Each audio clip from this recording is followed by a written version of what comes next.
Apa sih first impression orang lain pas dengar jurusan hukum?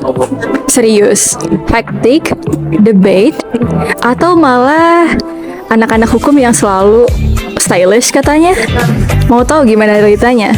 Ngobrol bareng aku yuk! Hai, aku Diva, mahasiswa Presiden University majoring in Law batch 2024. Pertama kali aku masuk jurusan hukum, aku tuh mikirnya kayak di film-film gitu. Pakaiannya rapi, debate all the time, dibawa ngomong tuh susah gitu. Karena ya apa-apa didebatin. Aku tuh mikir jurusan hukum tuh glamour, agak susah dan kaku gitu. Kayak kita lihat deh di film-film atau di acara televisi gimana pengacara itu ngomongnya agak serem ya. Tapi in fact di sini tuh setelah aku merasakan nggak seserem itu tau. Dan enjoy juga karena kampusku we have a lot of events. Jadi ya kita nggak hanya di kelas doang tapi juga praktikal. Kayak kemarin aku visit pengadilan buat belajar secara langsung gimana sih mekanismenya dan segala macam. So it balanced and it's not scary. Kayak menyiksa tapi candu gitu.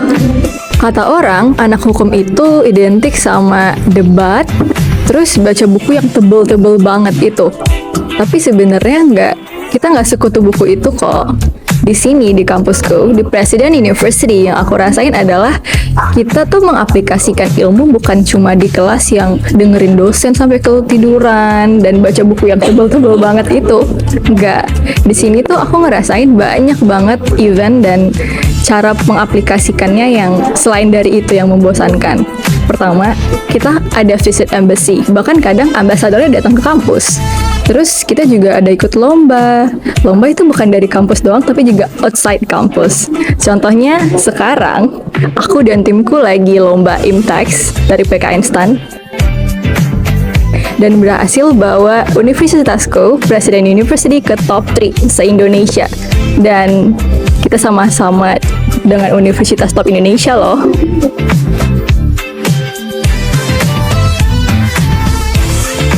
Terus banyak juga yang beropini kalau anak hukum itu hafal semua pasal di KUHP dan kitab-kitab lainnya. Menurut aku pribadi nih ya, enggak juga sih. Ya dengan kita belajar terus, jadi familiar dan lengket aja gitu di kepala.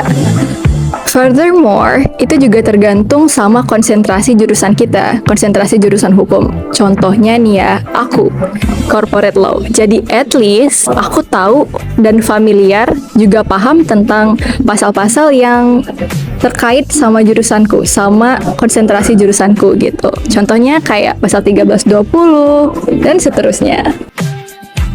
Buat yang mikir anak hukum itu susah cari kerja, atau kalaupun kerja ujung-ujungnya jadi lawyer lagi, ya susah cari kerja, banyak kompetitornya. Anak hukum itu tuh bisa kerja independen dan kantoran juga. Contohnya kalau di government kita bisa jadi judge, prosecutor, and etc. Tapi kita tuh di luar itu juga bisa independence, jadi notary, bisa jadi in-house counsel, aktivis, bahkan bisa jadi HR juga loh. Jadi nggak melulu tentang lawyer atau kerja sama orang lain terus. Pernah ngebayangin gak dosen hukum tuh rata-rata pada serem, intimidatif, udah kayak mau nekam orang? Aku juga mikir kayak gitu awalnya, tapi setelah ngejalanin, enggak kok, nggak seserem itu. Justru mereka di kelas tuh ngerangkul, dan mereka tuh bukan cuma ngajar materi doang, tapi juga ngasih tips and trick tuh kita sebagai anak hukum tuh gimana sih. Terus ya karakter yang harus kita punya, gimana kita bersikap sama klien. Jadi nggak semua tuh tentang hafalin pasal A, B, C, D. No, bahkan salah satu dosenku juga pernah bilang, kayak sebagai mahasiswa hukum, kalian tuh punya value yang dimanapun kalian berada, kalian akan menjunjung itu. That's why ilmu tuh nggak seberapa dibanding attitude dan karakter kamu sebagai anak hukum. After all, aku harap teman-teman semua gak ragu dan gak takut lagi buat masuk hukum. Hukum tuh gak serem itu guys. Dan kalau mau masuk hukum, Presiden University is one of the best choice. Jadi ayo masuk Presiden University, nanti belajar bareng aku ya. Bye, see you. Novi.